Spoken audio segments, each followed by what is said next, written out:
Yes, please.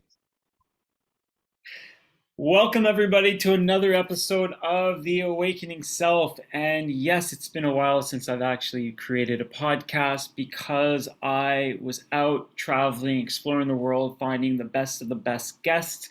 And we are going to kick it off with one of the amazing guests that I found in this new series of The Awakening Self, new season. This guest, his name is Ben. I'd love to tell you more about him, but I think he's going to tell us a little bit about himself. All right. Yes, Aaron, thanks for having me. So I like to do things in a creative way anytime I have an opportunity to. So I'm going to introduce myself in a freestyle. So let's get it. Ben Cecchini-Ramos is a creator, a leader, loves philanthropy and music, on a journey as a healer and a coach and a trainer and a breathwork facilitator, living in the now and not the later. For the haters, I got love and compassion and a passion for pairing my talents with helping the people run like stallions on their journey of unlearning and relearning. We are worthy and deserving. With these tips and these tricks, I assist with your shifts. So that's it in a nutshell, you guys. Basically, I'm here to create space, hold space for transformation, growth, and love. So, Aaron, it's a pleasure to be on here. I love this dude. You guys are in good hands listening to this podcast. I'm excited to chat some more. Thanks, brother. Yeah, I met actually Ben when we were on a trip, and the second that we met, I'm like, I love this guy. And then when I heard about the things that he was doing with kids and mindfulness and meditation and breath work and holding space and leadership development, I was just like, no wonder. I feel like Ben really offers the world such a beautiful thing. And it's all led through the heart and experience, which is just the technology that we need. Technology that we Mhm. need is the technology of the heart. And, meeting people like Ben just helps to reassure that there's a lot of other people out there that are really trying to live their lives and creating a space through their heart. So from your bio and for what you shared, I think it's so beautiful. But what I'd really like to know, and if you could share with us a little bit about your story of where you started and how did you get to where you are today? Yeah, so I grew up an athlete, and a part of a very musical family. And so those have stuck with my journey throughout. I worked for the Atlanta Hawks in ticket sales coming out of college, didn't really want to do that anymore. Went and worked for Under Armour as a footwear engineer and got to travel to different Asian countries, China, Indonesia, Vietnam, to work on those different projects.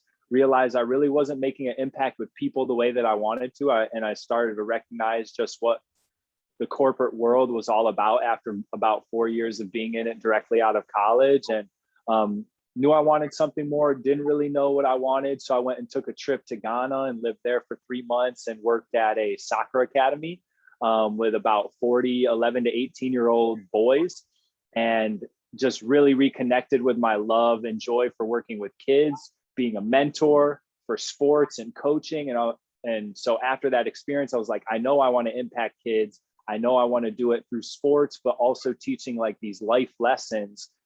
What does that look like? And so when I returned to the States back in Baltimore, I started putting together ideas, ended up founding a nonprofit organization called Give and Grow Basketball, where we teach mindfulness and emotion management skills through basketball to kindergarten to fifth graders. And since COVID started, that's transitioned into basically a virtual space, and doing different assemblies for kids, different workshops. Once we go back in person, there'll definitely be camps and classes and clinics and those sorts of things. But that opened up the opportunity for me to come live here in Costa Rica. And that's where a lot of my passion for breath work has started. So Mm-hmm. I got certified as a breathwork facilitator, was already certified as a life coach. And since moving down here, I've just really been focusing on holding space in the breathwork space, for people to heal, to boost their energy, to manifest what it is that they want, to let go of trauma and any other emotions that might be holding them back, any limiting beliefs. And I really found that, like, for me, the breath is the strongest tool that I found to be able to do all those different types of things. And so just really enjoying serving with that tool, and introducing people to that tool that may not have seen it before. I love that. And I want to, there's so many things that I want to ask you from that before we go to one of the specific questions is, because we have so many different listeners of all ages and all backgrounds on this program. And what I want to know is this: while you were going through your journey, you said a couple things. One, you said you weren't making an impact, and you said the corporate world. So what I'd like to know is more of your framework and understanding of how, like, what did impact mean to you then? How did you discover the word impact? And how did you know that you weren't making it? And, like, why did that matter? Yeah. Yeah. So I think it all started when I was trying at Under Armour to go and live in, whether it was China, Vietnam, Indonesia, somewhere in Asia, to really take my position to the next level, because I knew that is what needed to be done to be the best footwear engineer that I could be, right? I needed to go live in the factories and learn those processes. And I took it up the chain at Under Armour, made my pitches to try to make it happen, and it just wasn't good timing for that organization. It didn't happen. So that really, that was my next step. And I was like, that roadblock gave me the opportunity to zoom out big picture. I'm saying that as this skies in the background on my virtual camera, right? Big picture, why do I want to do that? Why do I want to go be a good footwear developer? And that question led me down the path of, well, I want to be the best I can be at whatever it is that I do. Yes. But why footwear development? Do I really want to spend my life focusing on that? And that's when I realized, this isn't making the impact with people that I want it to make. Sure, we say we're making great product and it's giving people product to wear on field, on court, whatever. But I thought there was more to that, more impact to that. And along that same time frame, I was helping a couple friends just through some challenging times. And I was like, I don't have experience with what they're going through. I don't know really how to help, but I want to help my friends. They're struggling right now, and I know there's a way. And at the time, I was really big on Tony Robbins and those type of guys. So I was like, what do they call themselves? What do they do? And that's where life coaching came into my world. Mm-hmm. And I was like, that sounds right. I could get a toolbox of things to be able to help and support people, whether it's a new job that they want to create, or they want to create more money coming in, or just having challenges with family, friends, relationships, whatever. And so that's kind of where I started. But those questions and that combination of situations was really what led me to think about impact and the impact I was making and how I wanted to make that impact. So during that journey of learning, see, I've met a lot of people throughout life that will be in a job, but they will be miserable, or they'll be in a relationship and they'll be miserable, or they will be in parts of their lives and they'll be miserable. When you were in that moment, what made you question it? What made you want to make a difference? Was there a voice? Was there I'd love to know a little more about that. I'm getting chills right now. And really that roadblock was the main thing that was whoa, well, I don't want to stay in this job anymore. But it was like a divine roadblock. It helped me to make that choice to zoom out. And I remember during that time, I was journaling a ton. And I would go on my rooftop in Baltimore, at night after work, after the work day. And I would just journal out, what am I thinking about? What do I think that I would want to do next? Where am I inspired in my life? Just asking a lot of questions. And I think some of those questions just came intuitively. Some of them I'm sure came from different things like YouTube videos, like Tony Robbins and Eckhart Tolle, and, some of these guys that I was reading at the time. But I think what helped me make that transition is giving time and space for that reflection to happen.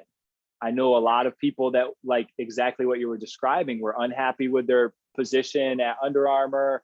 that, you know, wanted a change, but at the end of the workday, like we just grinded out a whole workday. Now I just kind of want to sit back, maybe have a beer, eat some food, and watch TV. My mindset was like, nah, I need to go figure this out. I need to give time and space for this reflection and for this process to occur. And I found it in a city on a rooftop, but underneath the stars in nature, you know, and with a journal. And those are definitely tools that, you know, for anybody listening, trying to figure out their path, like nature and journaling have been massively powerful in my life for sure.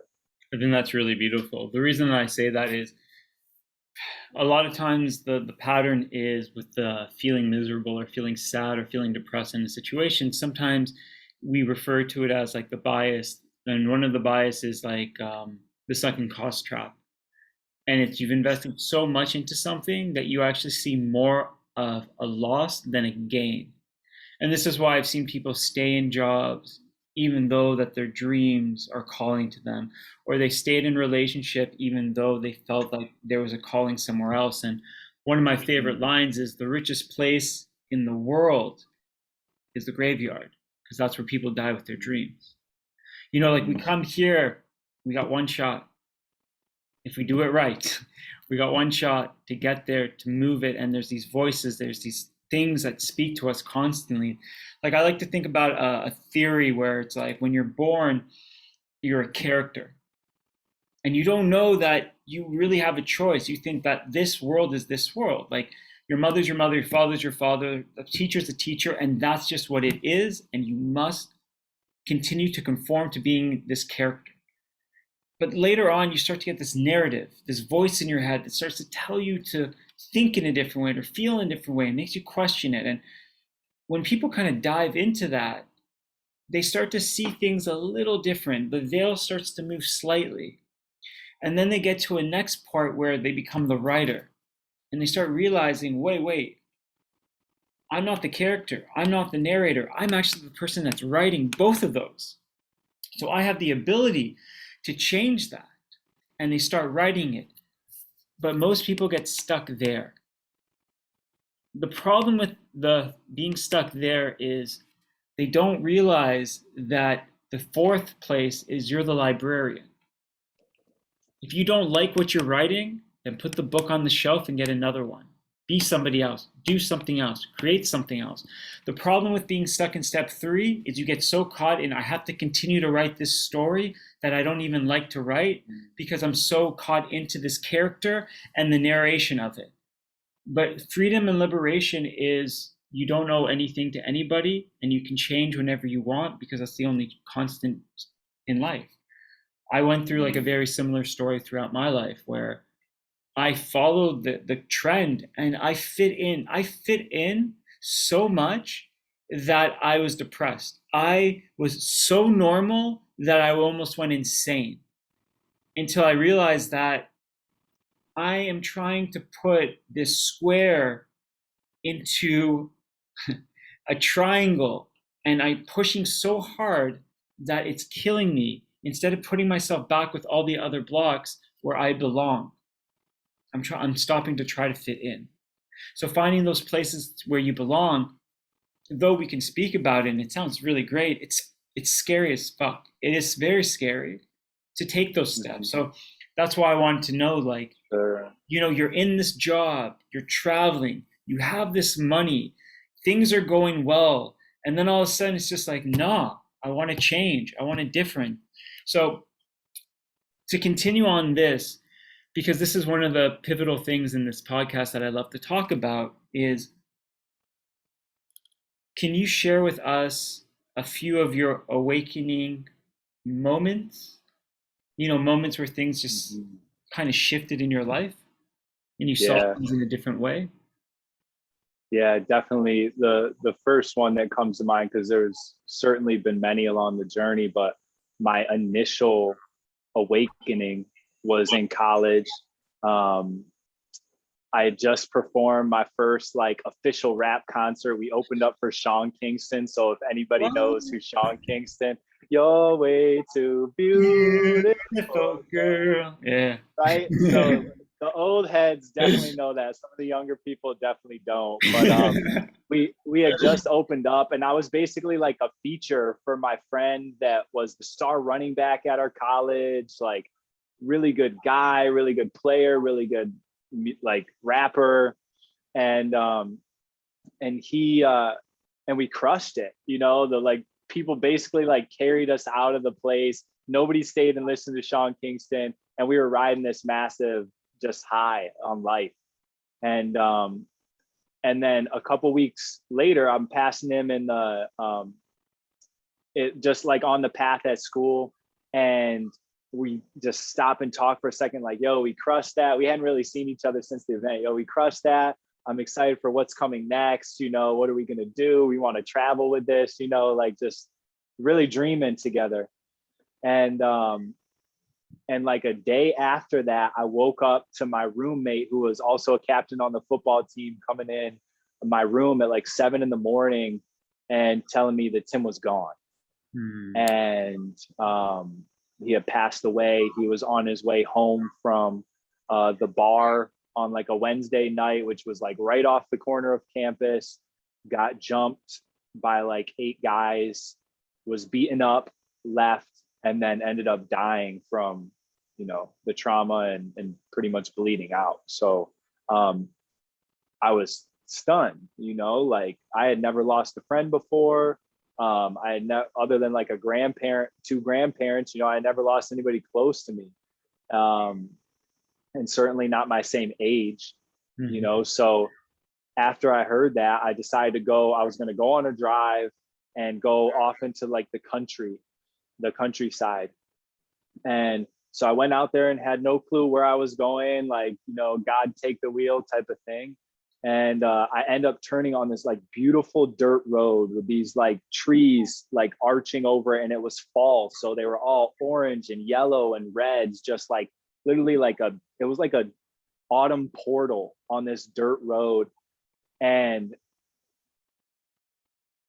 then one blue jay swooped in from the left side, and 2 blue jays swooped in from the right side, and they start just going through this tunnel on this road. You know how birds like flap their wings and then tuck them, and they kind of like bob through the air, and they're like riding a wave? They were doing that. And in that moment, I was just like completely blissed out. Like I was completely present. I was completely there. I felt the comfort of the moment. And then the tunnel kind of faded away. The birds ended up swooping off into this like random field with 3 you know, I'm doing air quotes over here, random posts. And they land on these 3 posts and just watch me drive by. And it was in that moment where I woke up. You know, I had that experience of being comforted by the universe, being comforted by God, being comforted by the present moment. And it was at that same moment in time where I was like watching The Secret for the first time and learning about the present moment for the first time. And so that became like one of my practices, is practicing my beliefs. Like I didn't need to turn that into like, yes, it was certainly super sad to lose my friend. And like, but what was the beauty that came out of that? It was my friend Dre on the stage, you know, at his vigil, you know, talking about how he was a fearless person. And I got to experience that of Tim, you know, going into a party and just starting to freestyle when I was always too scared to do that, you know. But he lived in that fearless state, that state of flow where he was just being himself. You know, so it offered so many opportunities for reflection, for gratitude. Our school is a small school, and all of us came together in such a beautiful way and formed these lifelong bonds through that trial. You know, so in so many ways, in so many different lessons, that was most certainly like the moment that kickstarted a spiritual journey for me, and gave me a lot of the values that I still live by today, that have shifted slightly, but they set me on this path.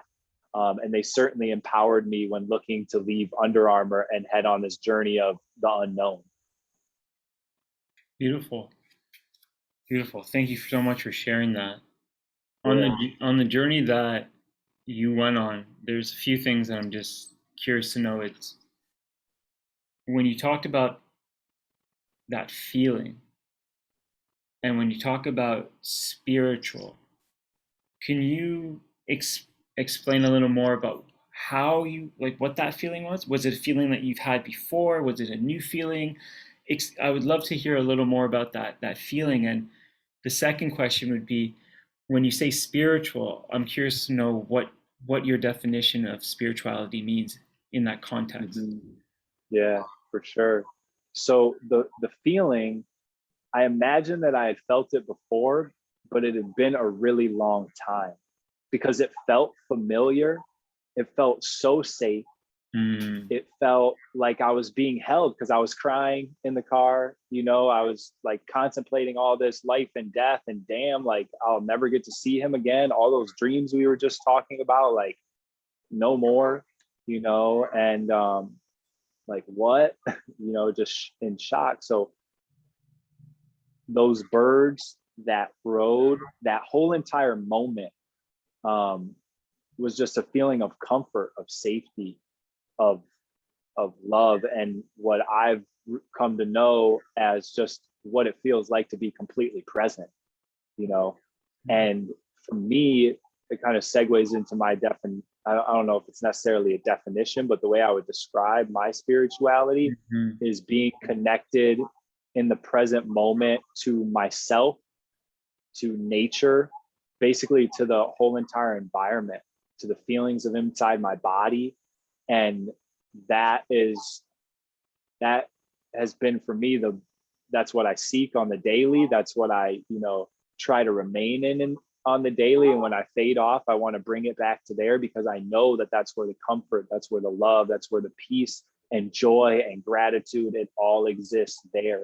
And since that experience, being able to read all these books that describe it in a very similar way is like, I was so thankful that I got to experience it first, versus really diving into it, and then experiencing it. And everybody has their own thing, but like that has been my journey. I get to experience it, and then it's like, oh, damn, like people are writing about this, people are talking about this, people are practicing this every single day.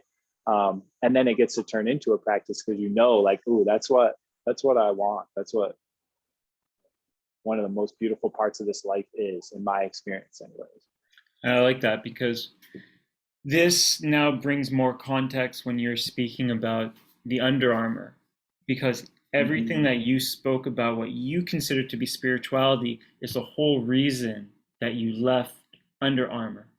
It's the whole Mm-hmm. reason that you decided to go something else, because it was that trust, it was that feeling, it was the environment, and you remembered that feeling from before.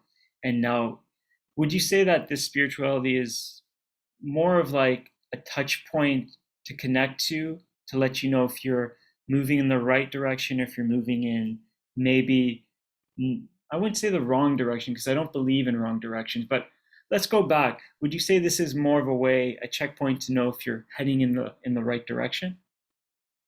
Yeah, certainly. I definitely like if I'm making a big decision in my life now, and I've practiced meditation, I've practiced mindfulness, I've practiced breath work, um, different journaling practices with affirmations, that sort of thing. And where I'm at currently is being able to check in with my heart, Hmm. being able to calm the body, drop into the body, because I experience and have experienced my whole life a lot of anxiety, especially social anxiety. And I can get caught in that analysis paralysis space. So for me, if I'm up in there, a lot of times I don't write as good as I usually can. I don't make as good of a decision. And I'm using good, I guess, in terms of um, aligned with my whole self. Hmm. Um, and so being able to drop into those feelings, to, like you said, experience that like higher self like as a feeling in my body of grounded, centered, connected. It's certainly like that's where I like to make my decisions from now. And I'm not perfect at it. Sometimes I forget and the mind wants to run the show and is like, no, we're going to do it this way. And then it's like, okay. And then it leads down another path of kind of scattered and disconnected a lot of times. But yeah, I I think like to that, get centered in that way. well, in that way, I think it's also very beautiful where it's just like, it's okay to be aware of an experience, but still go through the experience just to gain the knowledge from it or the wisdom from it. Like sometimes I'm like, I know, like I feel like I shouldn't have this, like I feel like I shouldn't do this, but I want to try. And even though I Yeah. know it's going to, even though I think I know it's going to do this, what I gain from it is wisdom I get to keep, because the wisdom I don't have to carry. But the Mm. knowledge is heavy. Knowledge is like a bookshelf full of books, like diplomas that are everywhere, that ways to show others that I know things, versus wisdom is light. I've experienced it and I know, and not that I know, but I'm experiencing, and I have this wisdom of lightness. So when you were Mm. talking about reading those books, one of my favorite things is having experiences and then listening to a book, and then they're just talking about your experience, versus Yeah. listening to a book and trying to be like, oh, what does that mean? And what does that mean? I also believe that listen to a book on whether it's on spirituality, awakening, learning, mathematics will take out, but learning, anything that's really about a spiritual thing, and don't try to write it down or to own it. You'll understand it when the experience happens. But the experience is not going to happen if you try to remember it. If you try to remember it, you're trying to capture something. And if you try to capture something, once it happens, you're going to judge what happened to what you're trying to remember, and it doesn't allow you to be fully present with the experience. Because, well, no, but the book said this, but you're not the book. You're not that person. You're not that experience. You're having your own experiences, and there'll be subtle similarities, but there'll also be a lot of differences, because the person that wrote the book was looking straight. When you're writing your book, you're looking left. But there's a central focal point that will be similar between both people that you can agree on, and other ones that will be completely pure experiential perspectives. So Mm-hmm. yeah, so yeah, thank you for sharing that. And I also want to check back into what you were saying before, was the check-in. What does that mean? What does a check-in mean? So Mm. this is what I really want to ask you. Checking in, the breath and breath work. Are they connected? If so, how? If not, how? Mm. Yeah.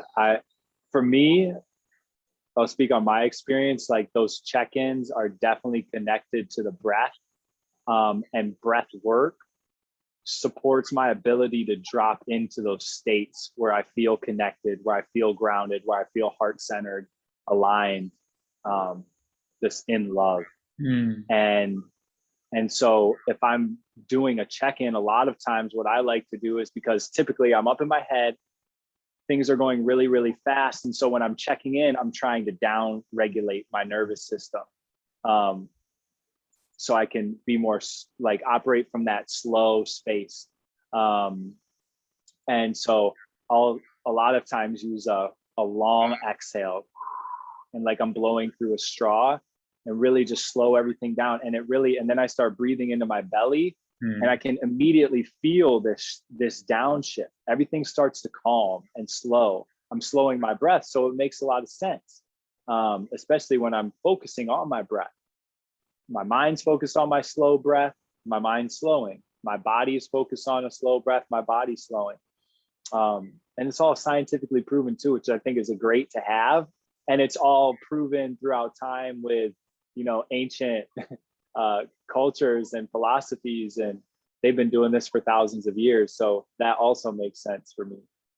And then with breath work, um, for those of you that don't know, I like to just think of breath work as like a series of breathing exercises, maybe one specific breathing exercise, but specific breathing exercises to achieve specific results. Hmm. Right? If I wanna downgrade my nervous system, drop into that rest and digest, that parasympathetic nervous system, Mhm. well, I'll do this type of breath work, and typically those are like slower, maybe some breath holds. And if I need some energy, well, then I can speed it up and do a more sympathetic fight or flight triggering adrenaline rush kind of breath work.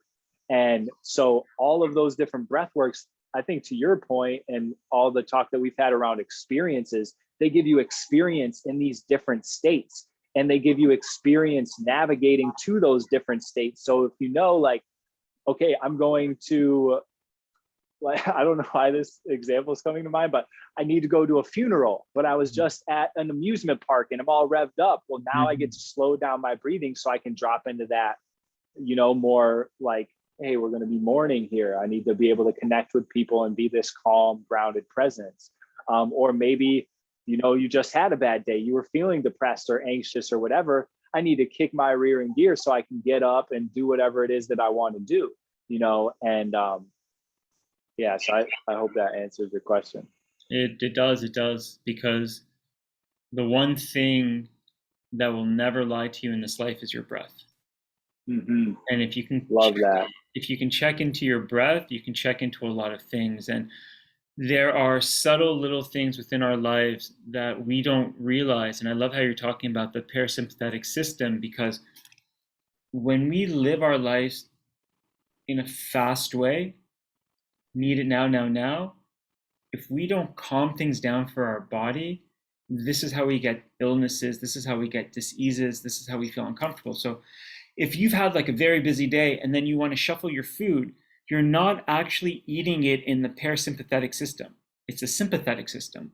So you're actually not, all your blood is not going to where it needs to go. It's not going to digestion, because what actually happens is your body thinks it's under attack.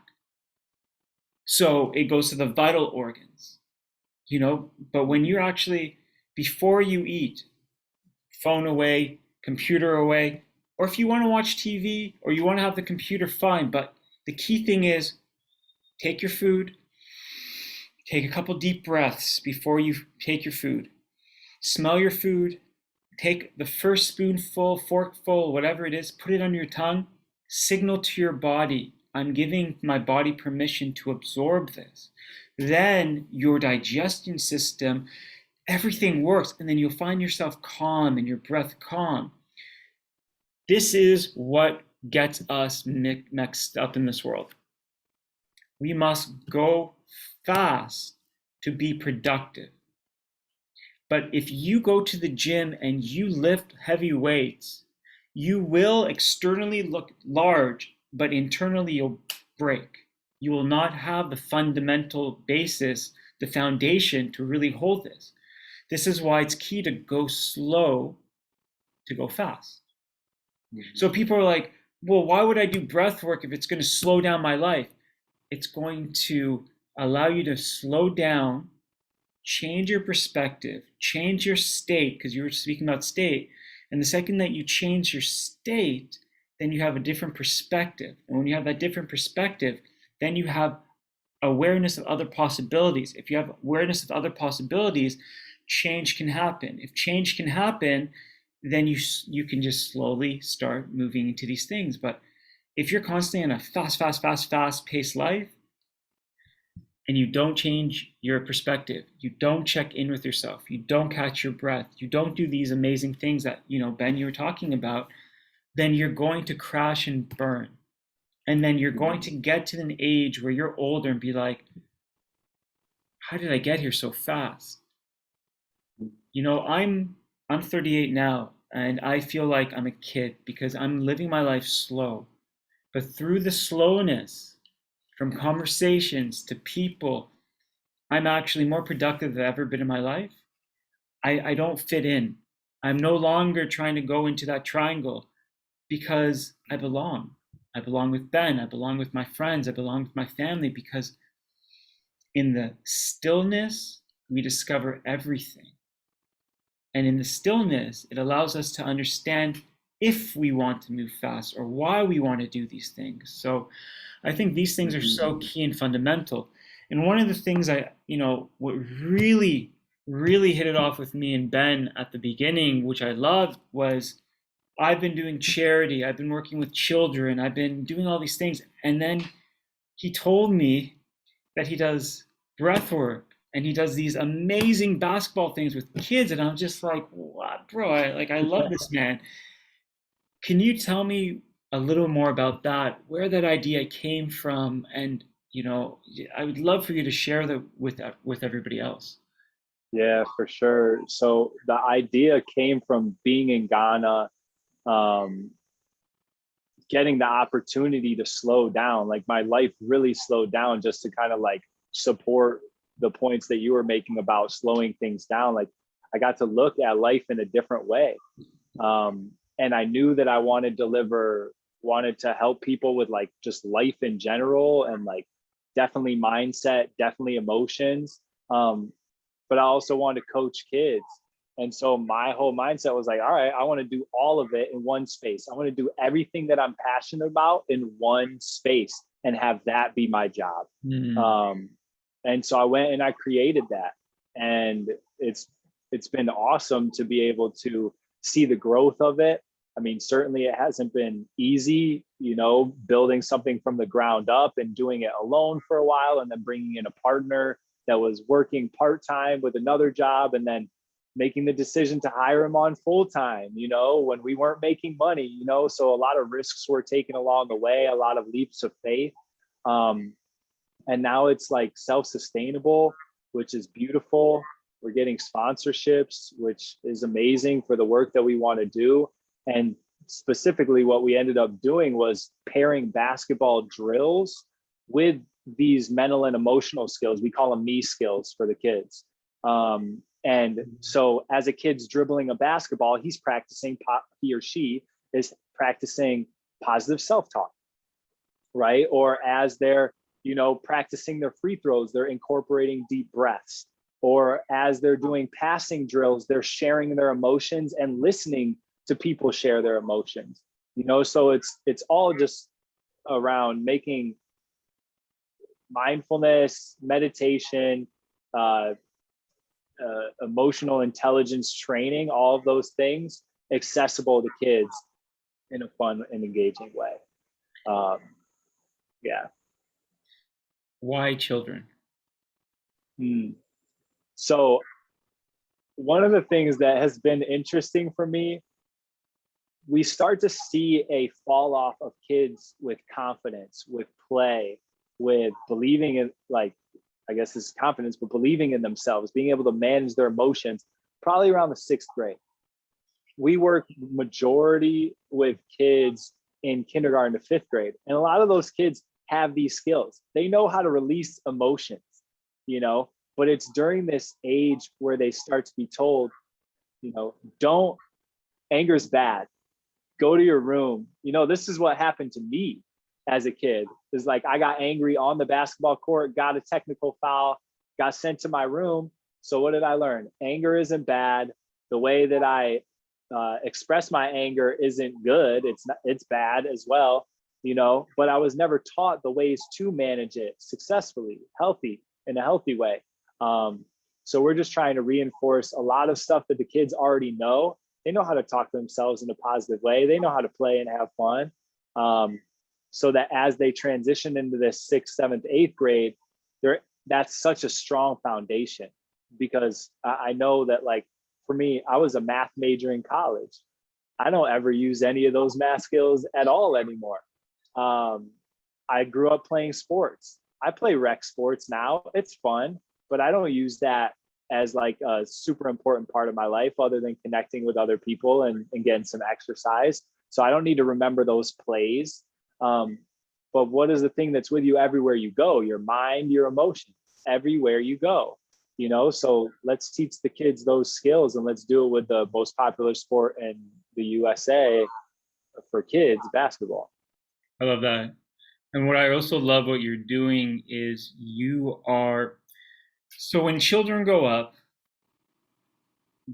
majority of them will have parents or they'll have a figure into their lives that they need to ask for permission. And they need to see if this is okay, this is okay, this is okay. And then the way that they grow up is very much judge on their situation, their community and the places that they are, because they want to survive. So they mimic the habits and things of those around them, despite how they might truly feel inside. They might not share that because the current community is not showing these characteristics. And what I really love about what you're doing is you're showing them a possibility. You're giving them permission to talk well to themselves. You're giving them permission to be able to. Hello? We're good. We're good. Okay. Yeah, you're giving them a. Oh, there we go. Now you're back. Yeah, you're giving them a permission to give themselves permission. And when I say you're giving, I don't mean it's just like, my name's Ben, here's your permission. It's just like, let me rephrase that. You're showing them that they have an opportunity and a choice to make choices and give themselves permission. That's a better way of rephrasing it, because all you're doing is you're presenting them with opportunities. How they decide to use these opportunities is up to them. But once they see it, that's the thing. Once you see, you can't unsee.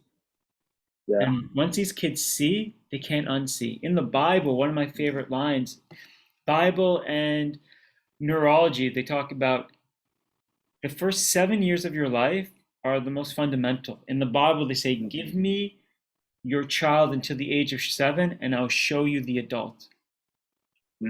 So when you're able to get them at a young age, well, I can speak positive. I can do these great things. And they're reinforcing them in themselves. You're creating a lifelong gift that they can continue to give and give and give, because you might be showing them things on the basketball court, but I also played sports as well. It's what you learn on the court and how you play on the court is a representative of how you're going to live your life. And when you're not there, they get to be with themselves. And that whole me thing that you're speaking about, I think it's amazing. You know, like I said, with the first time I met you, you started talking about this, your eyes lit up. We were literally in the middle of nowhere. And Ben's like, I don't care. I got a class. I got to do it. And like, literally, he found a place to be on the internet to do this when he could have been like, no, I'm off for the day. But that just shows the commitment, the passion, the love. It shows the alignment. It shows everything that he spoke about. He's not just saying because he's saying it because it sounds profound. He's saying it because I've seen him model it. And that's why I really wanted him to be, you know, the first one to kick off this podcast, because what better to have somebody who walks the walks, talks the talks, and also is around other individuals to really inspire and to motivate them and to coach them and to help them and to learn from them. It's, you know, it's truly an honor. So there's two things before we go. One is my question. And my question is, if you had the ability to speak to your younger self, what would you tell them? You are all the love that you need, always and forever. For sure. I would probably leave it at that, man. Yeah. Beautiful. So beautiful. So beautiful. So, one, I just like to acknowledge you for just you, man, just the person that you are, your heart, your passion, your determination, your resiliency, your love, for all the things that you're doing, not just for you, but for the generations of generations of generations, because these children are our future. And if we are able to leave this world as a better place than it was when we first got here, then we've really fulfilled our purpose in this life. And I believe that you are one of those people that are doing that. And I just wanted to acknowledge you for that. And before we go, tell social media handles, like you just throw it all out there. What are you working on? What are you doing? How Yes. can people get in contact with you? Like, are there programs that Yeah. they can share it all?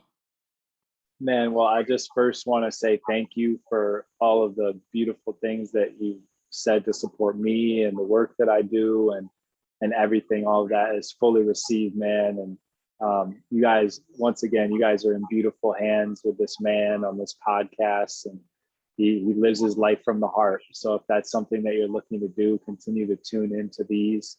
Love you, man. I appreciate you. Love you too, brother. Um, and yeah, so where to find me? I'm most active on Instagram and YouTube.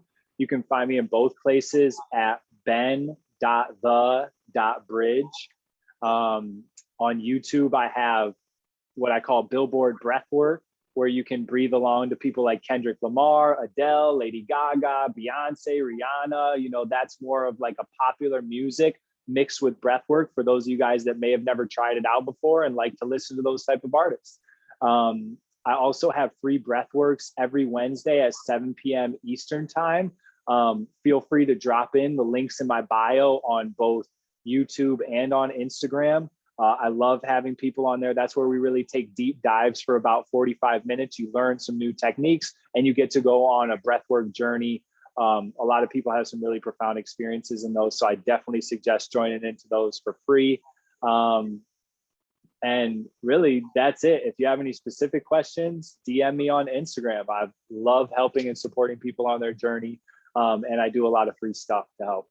So Love that. And I'll make sure that everything he says, I will put into the description under this podcast so you're able to catch him, you're able to connect with him.